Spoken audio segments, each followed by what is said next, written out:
கடலலை கொஞ்சும் திருச்செந்தூரில் விஸ்வரூபமே வேலையா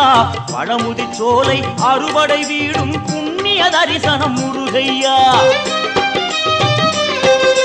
திருநீர் அணிந்து வரும் போது நெஞ்சில் நிம்மதி பிறக்குது கந்தையா